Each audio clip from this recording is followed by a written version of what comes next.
This an all-out blitz, real hard hits, them other podcast trash, we gon' make them all quit.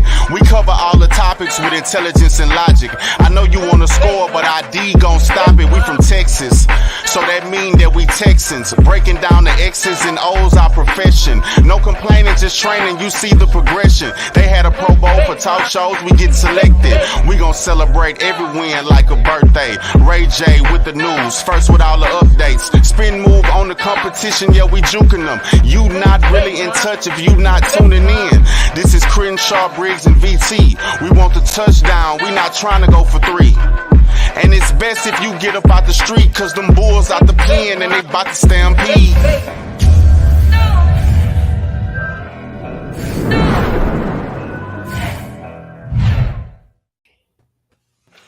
Hey everyone, welcome to the Texans Fan Battle Podcast, brought to you by the Fan Battle Sports Network.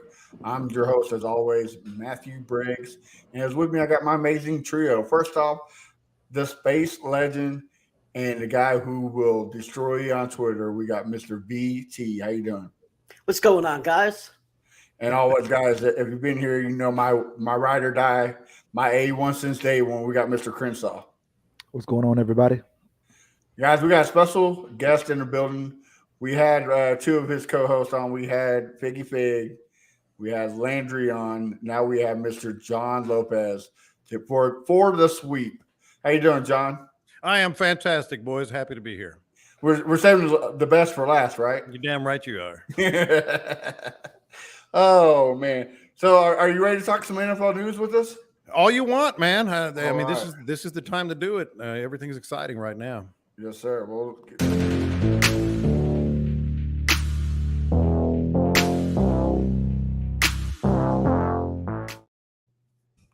all right. NFL news, I guess the biggest one, John.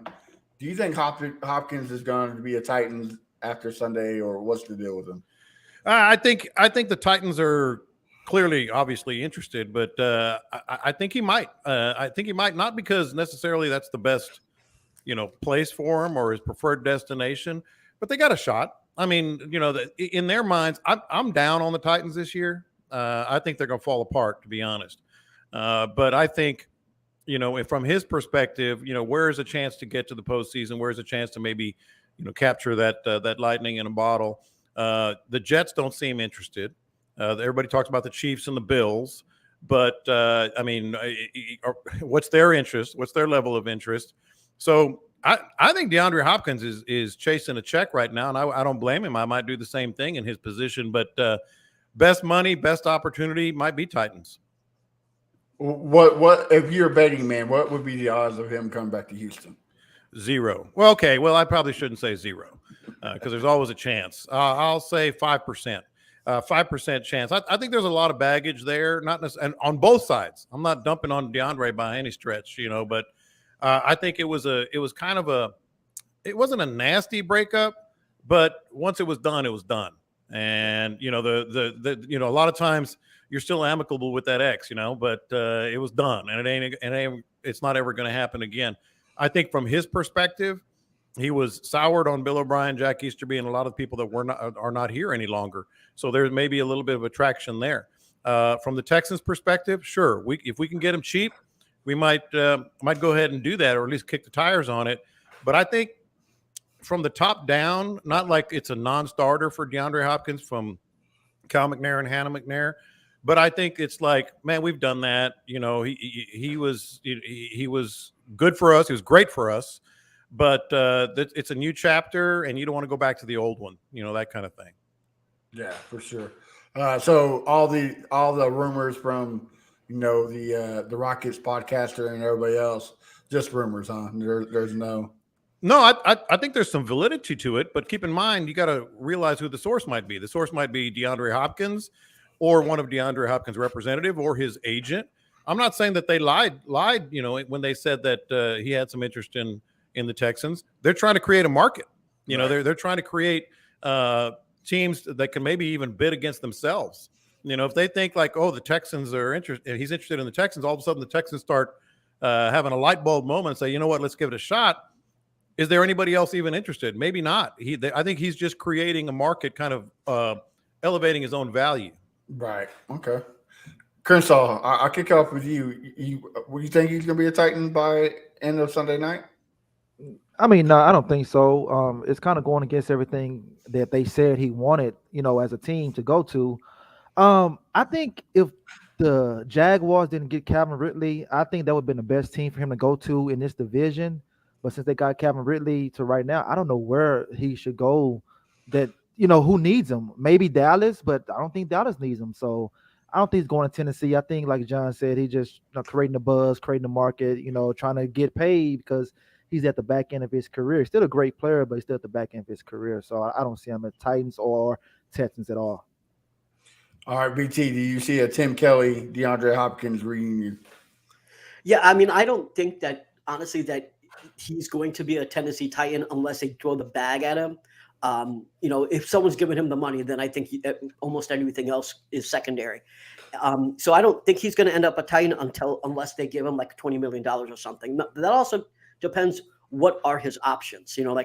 As John was saying, like, where could he go? At this point, he's been officially released for a while. And so you would have thought that, at least I thought that, half the team, half the league would have been like, all right, this is an elite receiver that is on the market now that was getting paid $28 million. We can get him at a discount now that he's actually been released. And that hasn't happened.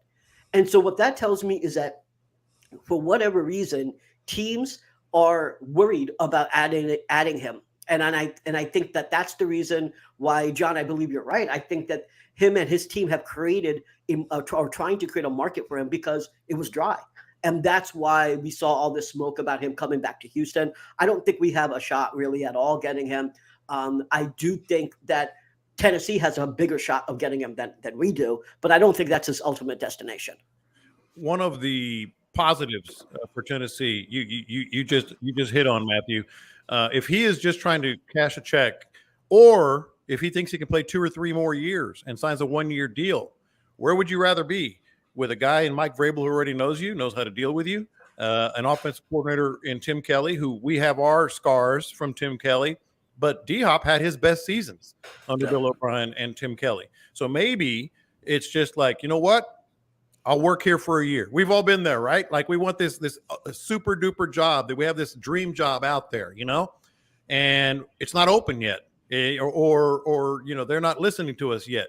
You know what? I'm gonna work here for a while until the dream job comes open. So it's very conceivable that he signs a 1-year deal with Tennessee, puts up some good numbers in a familiar offense, probably this exact same terminology or very close, and elevates his value that way on the field. Okay. Yeah, it makes sense. So he could be an intern for a year and then land a big gig. Yeah, exactly. Yeah. I mean, you got to, step on a few grenades before, you get in the clear. So I can see it. Let's moving on. John, do you play some Madden? I used to play Madden with my kids, but man, I'm out on Madden, man. It's been a while. It's been a second, but I saw Josh Allen's going to be on the cover. Do you think it's, do you agree with it, or should it have been somebody else? One of those things, to me, I agree with it only because if you get an opportunity to be on the Madden cover, I don't care about any curses. I don't care about anything. You're gonna that's an incredible honor, first of all. Right. But secondly, I mean, Josh Allen is going to be in millions of households on the cover. When you grab that game, it's going to be Josh Allen. He's helping his brand. He's helping himself financially via marketing and other resources. Yeah, absolutely. I'd do it in a heartbeat. Okay. Crenshaw, what about you? What do you think about it?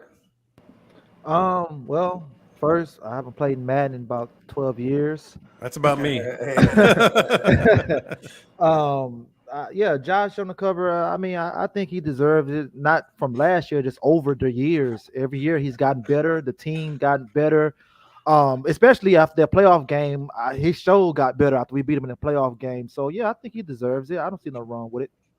All right, BT. I know you're a Madden player, so go ahead. Yeah, I mean, the last time I played Madden was 2 days ago.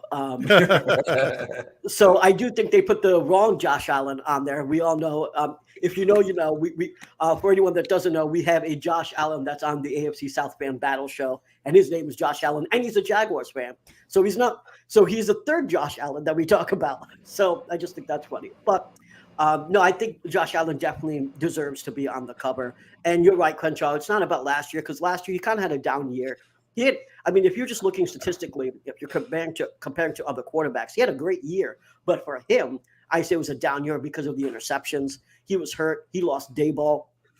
I think that Bengals game was horrendous. So I think that there were certain things that you can pick out, and he didn't have great games. Even the Miami game, the Buffalo-Miami game was pretty bad too. But I think that he has gotten better. I think that's kind of what you want to see in a quarterback, a guy that you didn't even think that was going to keep his job. Coming from college, people were saying in 2018 and 2019, right? Is Josh Allen actually a franchise quarterback? And I think Burrow kind of surpassed him in terms of place. Like I think right now it's Mahomes, Burrow, Josh Allen. But even with that, I think he deserves to be there because he wasn't supposed to keep his job, and he's a top 5, and I would say top 3 quarterback. But if you want to argue that, he's at least a top 5 quarterback in the league, so definitely deserves to be there. I think he was doing great last year until that injury. He was like the front runner for MVP until he got that elbow injury. I think that's what derailed him pretty quickly in the season, especially interceptions wise. After that injury, they went through the roof. I mean, if he was a pitcher, he'd be out for the season for Tommy John surgery. So it's a tough break.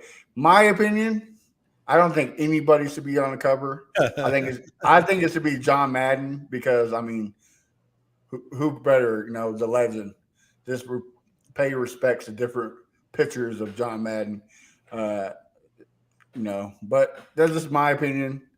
It's not, can't go throw it very far. Wasn't Madden on there last year? He was. Yeah. Yeah, so it can't be on there every year.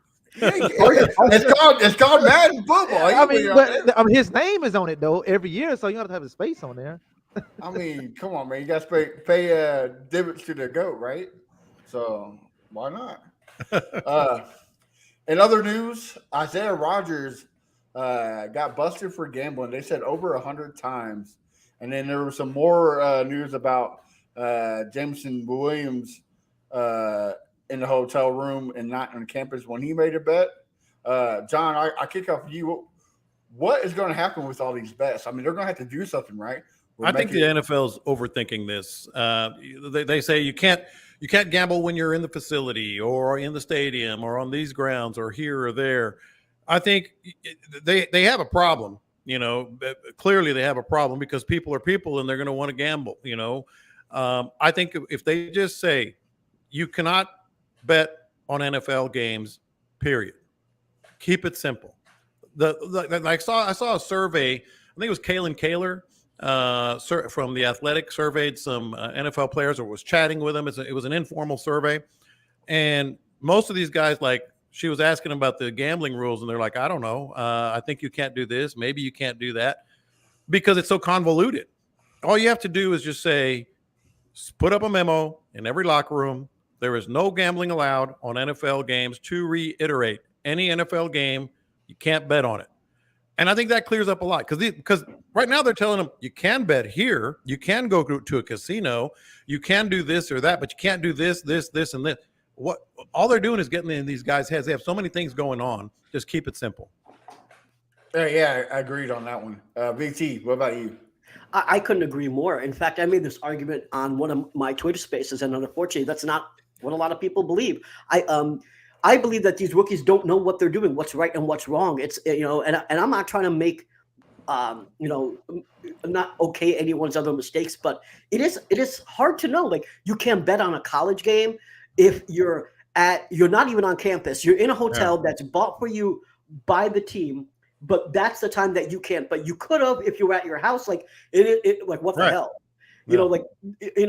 This. We're not telling these dudes to do algebra here. We're having them play football, and honestly, who's gonna keep up with all these rules? It should be simple. It should be, we want to make sure that there is no way in hell anyone could ever assume that you are playing football for monetary purposes other than your paycheck, right? So don't bet on anything in the NFL. Everything else should be up for up in the air. Go ahead and do whatever you want. The NFL gambling thing right now is the issue is that they're trying to walk this line where they're going to allow it in stadiums, but they don't want players to get involved. But the players are going to be involved just with the advertisements. So let them bet on college. John, I agree with you. I think it's a bunch of foolery. I think that Jameson Williams got the short end of the stick, and I think it's probably going to happen to a lot more rookies until they get this rule underway. And I'm not blaming what Calvin. I don't have any problems with what they did with Calvin Ridley because that actually made sense. But what they did to Jameson Williams, I'm not down with it. Well, with Calvin Ridley, he was not playing football, period, when he made that bet, correct? Didn't he take his hiatus? He was still in the NFL. Like, even though he was on his hiatus not playing, but he was still technically in the NFL. He could have came back and played that game that weekend, right? So like, he wasn't outside the NFL. He wasn't retired. So he was technically still part of the NFLPA and had to follow its NFLPA rules. So I'm fine with what they did with him.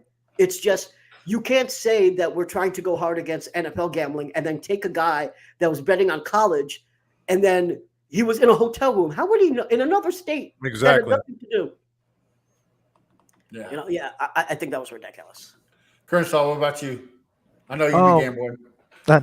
No. My question, how did they find out about this? Do anybody know? Because I don't know. Well, I'm sure some of it is just paper trail. Well, not paper, but you get the drift. Paper trail of where these bets have been made and by whom, and then you can find out or ask and investigate where they were.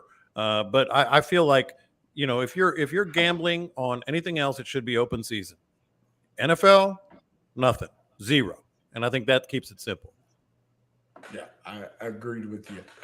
All right, well, let's move on to OTAs. The stepping stone to training camp. John, I'll kick it off. I heard you like a certain receiver there.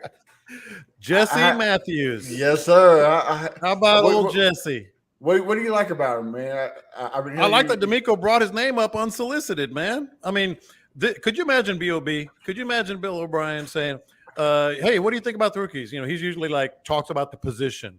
Well, I think the receiver group is blah, blah, blah. I think the offensive line group is this or that. D'Amico mentioned, and we had some fun with it, to be clear, for the viewers here. But me being me, I actually dug around a little bit and talked to some folks over there this afternoon.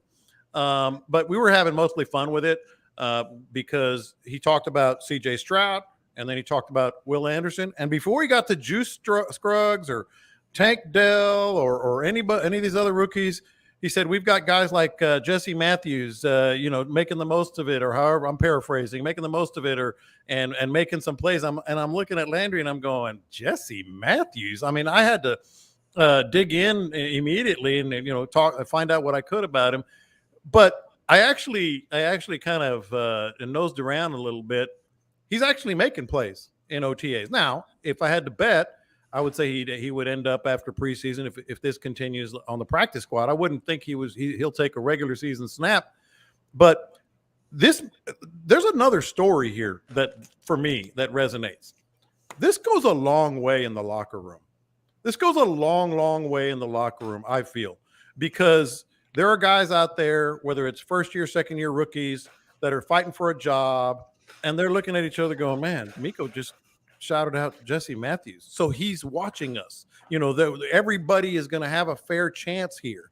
Obviously we know some starters are going to be plugged in, but if I'm that kid, or I'm another undrafted free agent, or I'm just a first or second year player trying to snare a job, I'm confident that this isn't just lip service. He is noticing what we're doing on the field, and it's not just like, yeah, that kid's good, we're going to cut him. It's like shouting him out, saying this if this kid keeps doing what he's doing, he's going to have a chance. And I think that resonates in the whole locker room. Yeah. I've heard a couple of things, especially from BT, and he's catching my eye. BT, what do you think? So I like the fact of what you said, John, that D'Amico is talking about someone that's unsigned because, like as you said, like Bill O'Brien would have never done that. So I do like that. What I find interesting is that at least from the fan perspective, we've been talking about bringing Hopkins. Some people have been talking about bringing Mike Evans. I know Crenshaw just talked a couple of minutes before the show talking about Kenny Galladay. And I mean, I don't know if people actually understand the point is that we have 13 receivers right now vying for about 6 spots. Mm-hmm. So and the thing is, we don't necessarily have a true wide receiver one or anything like that. If you can say that Robert Woods is that guy, but he hasn't been that guy for a couple of years. So we have 13 receivers. So I don't even know at this point bringing in just mid-tier other dudes. Like, what is the value of that? Like, there's a point where you don't see enough from other people that are already on the squad where you're now guessing because you're not giving anyone enough time to show what they can do. So I think 13 dudes on but we're probably going to keep 6 is what I'm assuming. And that means, about half are gone. How much time do you have to give to each receiver to see what they can do? I think we're pretty much done. Unless some miracle happens and we do get a Hopkins or an Evans or something, I don't see us just continually just adding receiver after receiver after receiver because it's time to actually see what these guys can do, in my opinion. And I think that is the story here, in my opinion, is that we've got a ton of dudes and a ton of question marks. And we really need to see if any of these dudes are going to be able to produce. Chris, what about you? John and VT pretty much said it all. I do like how he gave the guy a shout out because I didn't know who the hell the guy was until today. Me neither. I had to go and on YouTube and I see he has some good hands. I see that, but it's that that shows that the coach is looking at more than just the guys we know. He's looking at everybody. So because we're gonna need depth because these guys either gonna get hurt or they're not gonna show what they think they should show. But I like it. I want to see more of like Noah Brown. I want to see what he's doing. We don't really get to see much footage out there because they keep everything in a bubble. But I guess we got to wait till preseason for that. But so far, so good, man. And I'm with VT. We got 13 wide receivers, so it's not enough balls to get thrown around. Let's just throw them out there. Maybe we could be like what the Rams did that first year that with Brandon Cooks and just all the guys just contribute when we have a good running game and win some games out there. I think the other aspect of this, and it kind of dovetails off of what Crenshaw and VT said, is you only, because of the NFLPA, because of rules, you only have so many reps. There are only so many that you can even take. So if you're going to truly give these guys an opportunity, I would much rather have 11, 12, 13 in camp than 14, 15, or 16, because then you're not just cheating them, you're cheating yourself. So There's only so many reps that are going around. So if watering down the reps where you can't. If you come to grips with the fact that Robert Woods is our one, we like what Nico Collins is doing. We'll see. We'll find out about Noah Brown, and then it's open season after that. I mean, Mechie, obviously, there's some other guys, Tank Dell, that have advantages, but you want them all to have equal opportunity, not just for them to get a job, but for you to get it right. Right. That's the big right. You need to get it right. The last couple of years, only winning 3 to 4 games, like it's enough. It's time to take a step forward, and that's the part that has to do it with. Can I just bring up one thing here? Because Crenshaw brought up Noah Brown. I know Landry brought up Noah Brown. A bunch of people keep talking about Noah Brown, but I just want to quickly go over who Noah Brown is. He's a 7th-round pick. He was taken by Dallas in 2017. He was a 7th-round pick. He didn't get a shot until they traded Amari Cooper and a bunch of dudes got hurt. Then last year, he had one breakout game. That game was week 2, Cincinnati Bengals, 91 yards and a touchdown. But if you look at him, he's very inconsistent. The last 3 games that he was in, that he started in, he had a total of those 3 games, 22 yards. He had 12 targets and only caught 3 receptions. So he's incredibly inconsistent. And people are saying, look what he did last year. What did he do last year? Yeah, he had a great game. But what about those 3 ending games, right? These are games that are important. You're trying to make a playoff run and stuff like that. And he just didn't catch anything. So before we start saying that Noah Brown is a good wide receiver too and stuff like this, and like I'm gonna shout out to my guy Xavier Hutchinson, man. Xavier Hutchinson, I think, is just a huge play. I know we're gonna talk about it in a moment, but I really don't see the opportunity for Noah Brown, just given that this is it's going to be his 6th year. He hasn't shown what he could do in 6 years. I'd rather focus on a rookie. That's my take on Noah Brown. So all you're going to talk about is those last 3 games, not the first 6 games, and middle of the season when he was doing pretty good. I mean, everyone's not going to have a good game all the time, but I get it. 6 years, he should show more and everything, but he doesn't get the opportunity. Maybe they didn't see the potential that he has. But, I mean, of the 3 touchdowns he had last year, 2 were in 1 game. So aside from like the Bengals game and that other game where he had 2 touchdowns, he didn't do much. Like, that's the thing that I'm saying. And listen, I don't want to shit on Noah Brown because he couldn't make the squad. It's not like I'm shit on him. I'm just saying that I think people think very highly of Noah Brown because he's in the NFL already. And a dude like Xavier Hutchinson is a 6th-round pick, and people are already diminishing what he could potentially do. Because in my opinion, Xavier should have been a 3rd or 4th-round pick with the skill set that he had. And people are really just not even thinking about what he can do. In my opinion, he can easily be a wide receiver too at the end of the season. John, I guess what do you think about that back and forth between Crenshaw and? I think you have to first of all identify what you're going to be and what you want to be in 2023. Do you want to try to win 7-8 games and maybe make a little noise in the division if you think that would be enough? Or do you want to just take the next logical step? So you can tell where I'm leaning. I'm leaning taking the next logical step. That means opportunities for young players if it's a tie. But don't cheat your team out because, again, it resonates in the locker room. If Noah Brown is the clear starter, or contributor, whatever you want to call it, then he plays. But if it's a tie, I think then you should lean toward the younger players. I do like Xavier Hutchinson a lot. I do think he's one of those guys that you won't see the speed necessarily at the combine or his pro day, but he gets yards after catch. He not only people talk about catch radius and high pointing and all that and all these little fancy catchphrases that people use to make themselves look smart. I look at what he did on the field. I look at what he did on the field. He would catch a ball against Texas, Oklahoma, really fast defenses, a lot of pros on these defenses, and he would have. I don't have the numbers in front of me, but I'm thinking it was 14, 15 yards after catch sometimes. That's what I like about him. So, and that goes back to my other point. Let's get him some reps. Let's see what it counts, what it looks like when he has every opportunity to win the job. Yeah, agreed. John, you said something about D'Amico just calling out people, saying some great things. He said something about Juice Scruggs, and he says that Juice already looks like a vet. Does that impress you, or you still need to see more before you buy in? It's hard to tell because I think D'Amico Ryans is very sincere. A lot of coaches just say catchphrases and lip service because they don't want to dump on a rookie.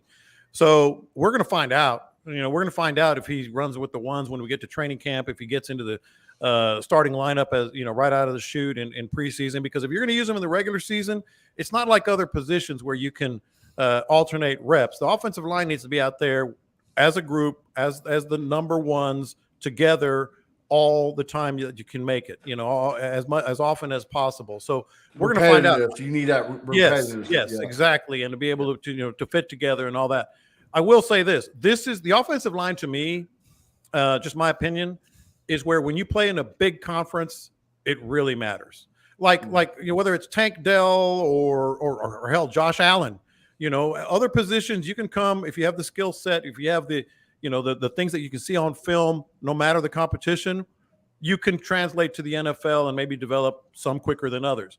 Offensive line, if you're playing at Penn State, and you go from Michigan to Wisconsin to Iowa to Ohio State to Purdue to go down the list of these big defensive lines in the Big Ten, then you're on to something. Because they may not all be pros that they're facing, but those are big dudes that you have to use your leverage, you have to use your angles, you have to use the quickness, to be able to pop out of your stance.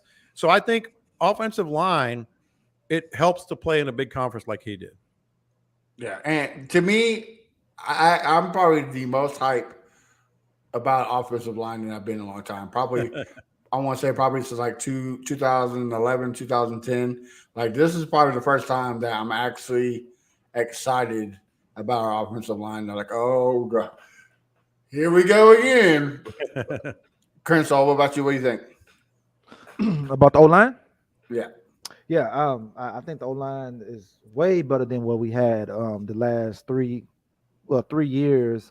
You know, the juice guy, yeah, like John say, I need to see, if he's running with the ones. Actually, I need to see him in a preseason game. I need to see, is he going to get pushed back?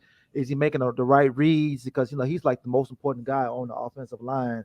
So I need to see, can he really handle that position? But he can't be no worse than Quincyberry. I don't think he'd get no worse than that right there. So, don't be talking about Big T's boy like that. Right? I'm just saying, can't get no worse than that. But I think getting Shaq Mason is going to help out him anyway. So I'm excited about the offensive line. I'm hoping they can at least be a top 15 line, and protect the quarterback, because I don't need him have happy feet. I need him to have a good rookie season. I don't need to have a David Carr rookie season. I don't need that at all. Yeah, that's the most important thing. I think if I'm remembering this right, 2009 until 2012, the Texans' offensive line was almost identical for 4 straight years. It was Dwayne Brown, it was Chris Myers, it was Wade Smith. It was, just go down the line. I think there might have been one change in there, but it was pretty much the same offensive line for 4 straight years. They have not had the same 4 guys, much less 5 guys, in the offensive line since then. We're going on 11 years. Just getting 5 dudes that can play together, which goes back to the point of getting them the reps right away with the ones. To be able to have an offensive line that is signed up, I want to say through 2027, everyone on the offensive line, the projected offensive, outside of Titus Howard, who we expect to get an extension, are signed through 2027. That's a huge win if they can play. If they're just manageable, if they're just serviceable, that's to be able to have these right guys there. for 4 straight years, that's a win. Yeah. BT, I know you're higher on Quisenberry, so what's your? Yeah, my nemesis Scott Quisenberry should not see a snap. And obviously, I've talked about the O-line a lot in the offseason, even during the season. And so I think at this point, Juice Stokes has to be that guy, because if he's not, we're going to have serious issues. So basically what D'Amico said, I don't know if he's saying that he's a vet based on his playing ability necessarily or his character, because he was a team captain. He went through a lot of adversity. He broke his back, and had to come back hard, rehab, and he came back out being a starter, got voted team captain. So in that aspect, I would say that he's a vet just because of what he's already been through in his short career, in collegiate football. And I think that he is going to be looked at in terms of being an important part of this O-line. We know that we had the worst center in the league last year, and he is going to replace him. And so we know that he is that critical. I'm hoping that Juice Scruggs is that guy. When we did our live stream and we saw that they took Juice Scruggs and they didn't get JMS or they didn't get Whippler or any of the guys that we talked about, like in Twitter Spaces or in our conversations, I never once brought up Juice Scruggs. He was never on my radar. Same. The first time I started talking about him was when he was drafted. And there were like 4 guys that we were talking about, centers that we were, maybe even 5, when we were talking about who should actually be on the squad. So my question mark is because I didn't know the guy until so much. Like I wasn't watching a lot of Penn State games. So the bottom line is that he has to be that guy, because if he's not, we're going to have problems. And I know you didn't ask this question, but my major concern is not even just Juice Scruggs, it's Kenyon Green. Kenyon Green is hurt. He has that same knee injury, and I believe he also has an additional shoulder injury right now. So he's dealing with a knee injury that he already had and a shoulder injury, which he also had. I know he had also a concussion last year. My problem is that he wasn't very good last year. He was essentially one of the worst guards in the NFL last year, aside for like a 4-game stretch. And he's not able to go to camp. I believe that this O-line, particularly Juice Scruggs and Kenyon Green, are going to hold the card. They're going to be the key players to CJ Stroud's development. If these 2 players aren't performing, I want to know what this team is going to do to make sure that CJ Stroud's protected. Because if he's not protected, honestly, it's going to look a lot like James Mills out there. We know that CJ Stroud actually struggled under pressure. He went from 72% to 40% when he was under pressure. And if two dudes on the line aren't able to keep that protection up, I unfortunately think it's going to be a line like a line and an offense that we saw last year. So that's my real question. John, what do you think about that? I think this is where Bobby Slowick comes in, and it's incredibly, incredibly important. I can tell you, just knowing the Kubiak offense, the Shanahan offense, and what Kyle Shanahan and Slowick did in San Francisco, there was a reason Brock Purdy was good. I know people say, well, they brought in McCaffrey and he had Ayuk and he had all these receivers and all these weapons, et cetera. That offense is predicated on one thing more than anything else, and it helps the offensive line. Like, it could not help the offensive line more. And that is, you got 3 reads. You got 2 or 3 reads in a given play, okay? So once you plant that back foot, if you don't see your first guy, your first option open, you go immediately to second. You don't do what a lot of hardened NFL quarterbacks do, and that's maybe bide a little time, maybe step up in the pocket, maybe roll out and try to get your best receiver the ball if that is the best receiver. What you do is you put that, once that back foot hits and he's not open, boom, you go to second. So we're talking about anywhere from 2.5, 2.7 to 3.4 seconds maximum that the ball has to come out of his hands. So that's why I feel pretty dang good about them not being able to just pummel CJ Stroud. I think Bobby Slowick is going to help the offensive line. This is not news to him. He did it with Purdy.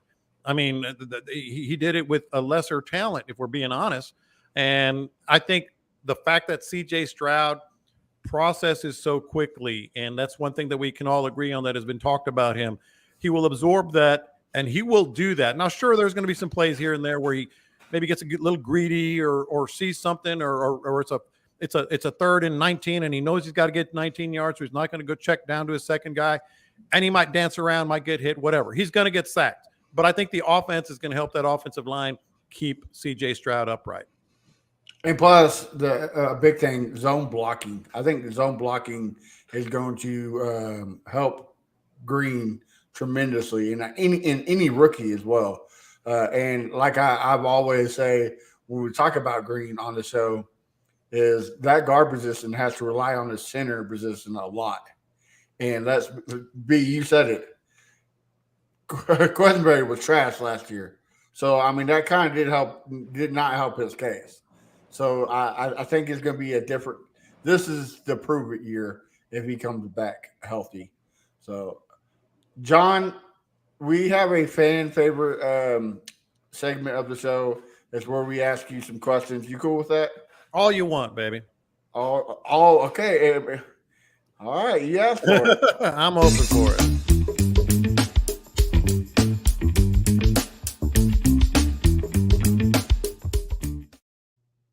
All right, VT, I'll let you go ahead.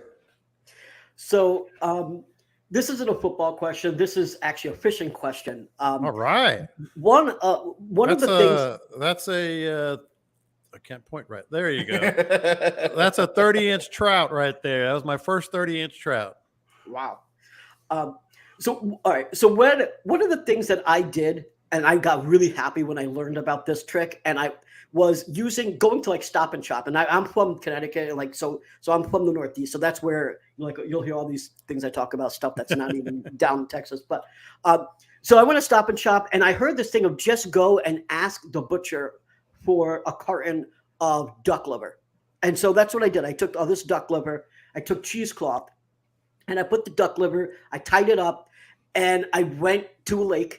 And I caught a catfish, and it wasn't like bait that I bought. I basically spent $2 for a bucket this big, and I caught catfish. And I want to know, what is like some stupid little trick like that helped you catch crazy good fish that not many people really realize? Oh, that's a good one, man. That's a great question. I'm not a freshwater guy. I've done my share, and any stink bait will catch catfish. But I'm a saltwater guy. Okay, so I go bay fishing. I've been bay fishing everywhere. But my go-tos have been Sabine Lake up near the Texas Louisiana border, East Matagorda Bay, and right now I'm fishing a lot down in Aransas Pass. One of the things, and I get a hard time on my podcast. I got the Bite Me podcast, the fishing podcast that I do every week. I get a hard time from the captains that I'm with. Okay, so there's all kinds of signs that are obvious. Birds working, and I don't know how much fishing you guys do, but I'm sure a lot of your viewers and listeners do. Catching fish under working birds, seagulls that are diving. That means they're diving for bait. It's easy. Slicks. When a fish regurgitates after and they're feeding, it creates a little oil slick on the very top. Those are the basic things. Tide movement, all that stuff. But one thing I learned about probably 25 years, maybe longer ago, like when you're on a bay and there's a bunch of ducks on the water, just literal ducks on the pond, literal ducks on the bay. And you see them there for a long time, more than like 5 or 10 minutes, like say 15, 20 minutes. They're just sitting there because that's what ducks do. I would putter underneath the ducks, and a lot of times they would fly away, sometimes not all the way. And I would start casting underneath the ducks. And that is one of the most not talked about easy ways to catch trout and redfish, because it's the life cycle. Ducks sitting for 20, 30 minutes in a single spot. What do? They poop, and so there's all this in the water that brings the little algae and the little shrimp and all the little critters. And what does that do? That brings big fish in to eat on them. So that's one of my, I've only really had that opportunity maybe 10 or 12 times where I could see them. I'm fishing somewhere else and I could see the ducks over here, and I putter over there after they're sitting there for a while, but it works every time. Awesome. All right. Duck poop. Crenshaw, what about you? I guess I could say, what's your best Texas A&M moment and your best radio moment, whether it's 610 or the other station, and how did you come up with the OG sauce? Oh, those are good ones. So my best Texas A&M moment, not to be too self-serving here, but as a student, it was awesome getting to know. I was at the battalion, the school newspaper. Jackie Sherrill came in and was a head coach, and for some unknown reason, I hit it off with Jackie, and I got a lot of really good stories and such from him. But we really have become friends. We became friends, and we've been friends for whatever that is now, going on 35 years. And so it was great to become one of Jackie's best friends, and he comes over and all that. And then all the usual hijinks that we don't necessarily need to go into. But Kevin Murray, Kyler Murray's dad, when he started, he and Craig Stump, and I think Craig Stump is at Atascocita still as the head coach. I started covering the Aggies as a beat in school, and then I became I got graduated and started working in Bryan and then San Antonio, and became the Southwest Conference beat writer. Some of your listeners don't even know what the Southwest Conference is. And the Aggies won 5 straight conference championships and beat Texas 7 years in a row when I was covering them. Oh, wow. Doesn't get better than that. No, not at all. But the absolute best, and this is the self-serving part, I'm looking at it right now. They gave me a copy. I got inducted this past about 6 months ago into the Texas A&M Hall of Honor. So awesome. Congratulations. That would be the best one. OG sauce is an interesting story. I'll get back. I can't remember your second part of your question, but OG sauce. So I've been making this stuff because I cook like crazy. If I'm not fishing, I'm cooking. I mean, I cook like last week. I cooked some awesome dino ribs for the family. So I've been cooking for my entire life. I mean, even when I was like 14 years old, my dad and I, and usually it ended up being me, was like the holiday cook, barbecue. So I've been cooking my whole life. So I started entering a few little charity cook-offs, tournaments, barbecue cook-offs. And I was like, it just isn't right. The glaze that I put on my whole chickens whenever I was cooking them for the competitions. So I started making my own sauce, tinkered with it 4, 5, 6 years, whatever it was, finally got it the way I wanted. And just started making these for gifts, Christmas, whatever, take them to the office. give them to people. And one of my friends is Rick Martin, who's the owner of Texas Star Grill Shops. And about 2 years ago now, I gave him a couple of bottles of homemade, in the pot, stirring, all that, the way I made it, and just as a gift. And the next time I saw him, he looked at me and his eyes got white real big, and he goes, "I can sell this shit." So I said, all right, people have asked me for years, I should bottle it, I should sell it, blah, blah, blah. So that was the push I needed, because he guaranteed me that he would put it in all 5 of their stores if I made it. And he did, and it's their number 1 selling sauce right now. And what was the second part that you asked me? Well, before you ask you, we got a question from the group. Yeah. Does OG sauce pair better with Jaguar or horse meat? OG sauce could make your shoe taste good. Good answer. Go ahead, Chris. Now I said, what was your best radio moment? Where the 610 or the station before? What's your best moment? Oh, man. Besides coming on the Texans Pan Battle podcast. Yeah, of course. Everything else is battling out for second. My best moment, like if I had to put particular things on it, I could come up with 100 things. My best moment is just just feeling really incredibly lucky. I a little backstory. I was a columnist for the Houston Chronicle for 17 years. And then my wife and I were sitting around one day, and I was doing radio some already, kind of part-time, and they had asked me if I wanted to go full-time. They liked what I was doing or whatever.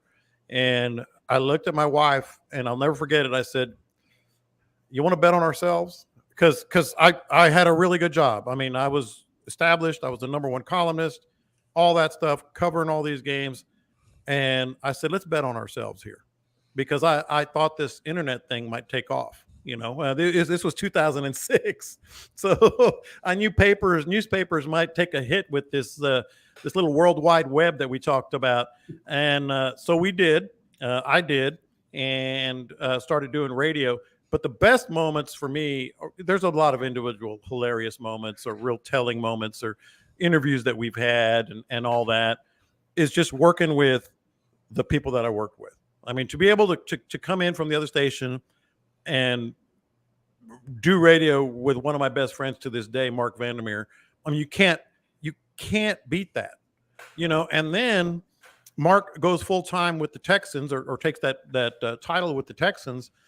And I'm like, all right, we'll see what happens. And they brought in Nick Wright on a whim, basically, because he's so talented, from Kansas City. Mm-hmm. And Nick was just incredible. I mean, he's still, again, to be able to do radio with a true friend. I mean, he came to my son's wedding in New York in March, and it was really, really cool. And then everybody, before and since, I've never had a bad partner, never had a guy that wasn't a friend. But be able to hit the ground running like that was probably the best moments. Awesome. Well, since Crenshaw stole my question about the OG sauce, sadly, I live up here in Sexville, Kansas City, and everybody claims that they have the best barbecue, which I don't got it top 4. John, besides Texas barbecue, which one do you think is the best barbecue and why? I may piss you off. Outside of Texas barbecue, because I hate. Okay, this is the cook in me coming out. I hate. I'm a cook too, so I hate heavy vinegar sauces like Carolina, like Memphis. I think it tastes like. Well, I don't even want to say, but and then there's some other areas that have mustard-based sauces. Mm-hmm. I don't like mustard-based sauce. It's a mood to me. Every once in a while, I'll be in a mood for a mustard-based sauce. Let's not kid ourselves. Texas is clearly, because we're beef eaters. One, right. It's clearly number 1, and I'm trying to be as objective as possible. But Kansas City knows how to do it with their light ribs and porks and all that. Here's one that may be a curveball for you guys. Don't sleep on California, man. A California barbecue, especially tri-tip, like they do tri-tip, which is basically the tip of the brisket. Mm-hmm. And they do more grilling. They go hot and fast. Man, I'm getting too much in the weeds here. They go hot and fast instead of low and slow like we do down here. Mm-hmm. But when you go hot and fast, you sear it and it seals it. California barbecue is really, really good. It might be my number 3. Oh wow. Okay. See, I'm not a big fan of sausage. Besides, down Texas. Yeah. But I just love the way Memphis, like you said, the way Memphis slow cooks. The different types of wood and whatnot. So Yeah. I have to go Memphis number 2 in mine. Yeah, But that's good, man. I agree. But they're with more you. pork too. Yes, I love brisket. Don't get me wrong, but something about pork, man, it just it puts me in the food coming. I'm okay with it. You and me both. So, guys, y'all have any other questions for John before we let him go? The only question I'm going to have is, I got to ask, what was yours and Landry's biggest disagreement to date? Biggest disagreement to date. Well, what day is it? I mean,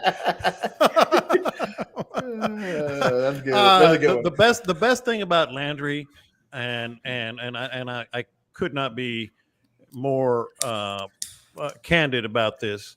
The best thing about Landry is he's not the opposite of me, because we have a lot of common interests. But what he does is he knows to take the other side sometimes, not just for the sake of taking the other side, but more as a kind of, all right, well, what about this? Let's challenge everybody on everything. So the challenge you get from each other, like he'll challenge me and I'll challenge him. And sometimes it goes too far.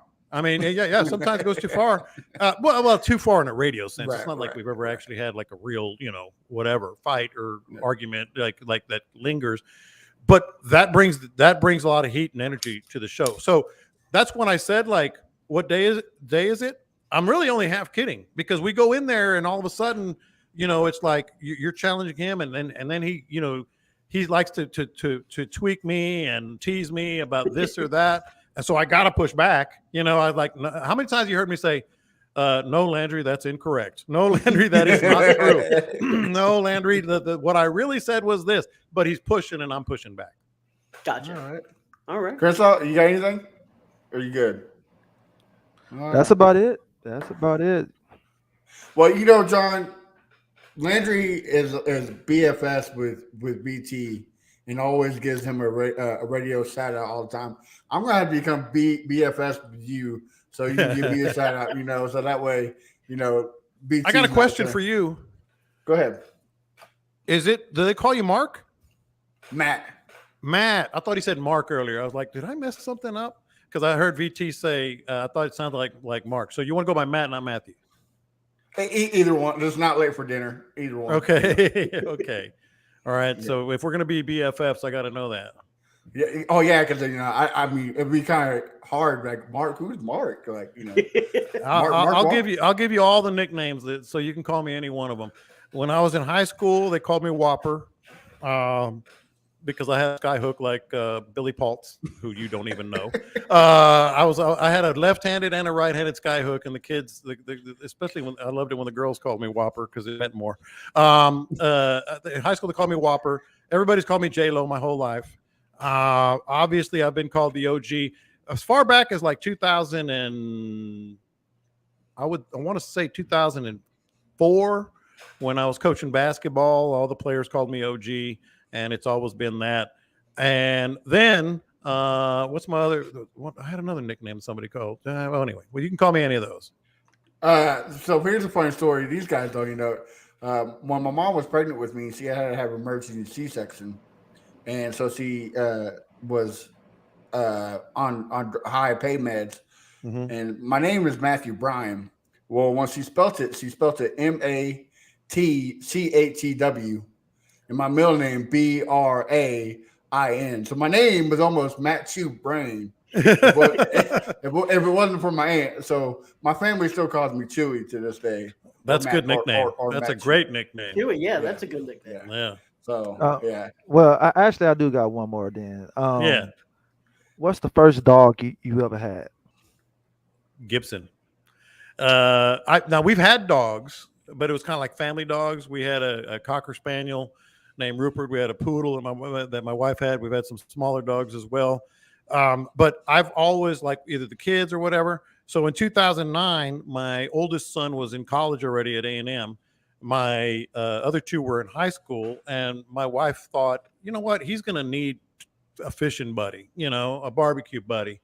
And so, excuse me, they gave me Gibson, and he was found on the street. He was at the Harris County Pound, and he was only 6 weeks old. And you're not supposed to really, adopt until 8 weeks.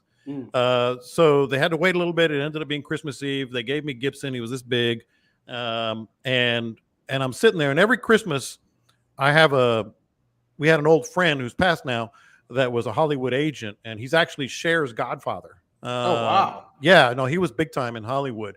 So we would crazy. go to his house on Christmas Eve, and he always drank vodka Gibsons. And so I would always have a vodka Gibson with him. And so ever since we met him in the early 90s, I've been drinking a vodka Gibson as my preferred drink on Christmas Eve because of Tony. And to this day, on Christmas Eve, I'm always drinking vodka Gibson. So we're sitting there like, what should we name this dog? And it's my first dog ever, really. And I'm a grown-ass man with kids in high school and college. And I'm like, I don't know. And they were giving me all these suggestions, and I just looked at my little glass, and I went, Gibson. So everybody thinks he was named after a guitar. No, he was named after a drink, baby. Hey, he's your grilling buddy, right? You got that, Grill, man, how many adventures have he and I had? It's incredible. Yeah. All right. Well, John, it's been a pleasure having you on, man. We're going to have to do this again. Just let me know. And I definitely need to get some of that OG sauce so I can sell these people up in Kansas City what it's all about. Show them what it's about. They will. I'm blown away by how much people like it, man. It's. I had somebody texting me today. Actually, you may know her. She was. She used to work as a comedian, and she's been doing a bunch of stuff in California. But anyway, she's a stand-up comic. And she says, I sent her like a case of OG sauce when it first came out because she's a good friend. And she goes, yo, out of the OG sauce. I said, all right, I'll help you out. Yeah. Well, John, why don't you tell our listeners where we can find you and what you got cooking, especially on that fishing podcast? It's called Bite Me, a saltwater fishing podcast. It's on all the streams, iTunes, Spotify, wherever you get your podcast. We have a group page on Facebook. It has almost 9,000 followers, members already. So you can find it via that. Obviously, OG sauce is at all the Texas Star grill shops. Fingers crossed on one more thing that might happen here in the next month or so. I was asked by HEB to enter their Best in Texas competition with the OG sauce because one of their executives, I gave him a bottle. He's also a friend. And he said, I can't put this on the shelves, but you better damn well put it in the contest. So I entered in the contest, did the video, all that stuff, all the information they needed, where it's bottled, all that stuff. So if I make the finals, I should find out here in the next month or so. So that's exciting. OG Sauce at Texas Star Grill Shop and Ace Hardware in Atascocita and Kingwood, a couple of other little places. And, of course, in the Loop every day to 10 to 2. All right. Crenshaw, where do we find you at? You can find me at Fifth Ward Crenshaw everywhere, and I will be picking up a bottle of OG sauce tomorrow in spring. I will pick up a bottle. Atta baby. Hey, Bob, get two and send me one my way. I got you. BT, what about you? You can find me on Twitter at Brown Chubby Bear. You can find my articles at fanbattlesports.com. My last article is all about the receiver situation. I actually talked about the fact that we have 13 receivers and there's only 6 spots and what they all look like and kind of updates from OTA. So check out fanbattlesports.com. Me and Leo have spaces pretty much 3 or 4 times a week. So follow me at Brown Chubby Bear or follow Leo at Leo is Forgiven. And if you want to argue some Texans football, we are your guys. All right. And guys, you can find me at A1 Day 1 Texans. You also will find me on the AFC South Fan Battle Podcast, where we have Fox Sports writer for the AFC South, Ben Arthur, on there. He's going to help me tell the Jaguars, Colts, and Titans that they all suck, and the Texans reign supreme. And guys, check out the website, www.fanbattlesports.com. You can find some amazing articles and all other podcasts. And again, John, thanks for coming on. Don't tell Landry. Tell Landry VT said this. You are the better one to have on the show. All right. That might be the first thing I tell him. Well, till then, everybody have a good night. We'll talk to you later. All right, man. Thanks. This is Crenshaw, Briggs, and VT. We want the touchdown.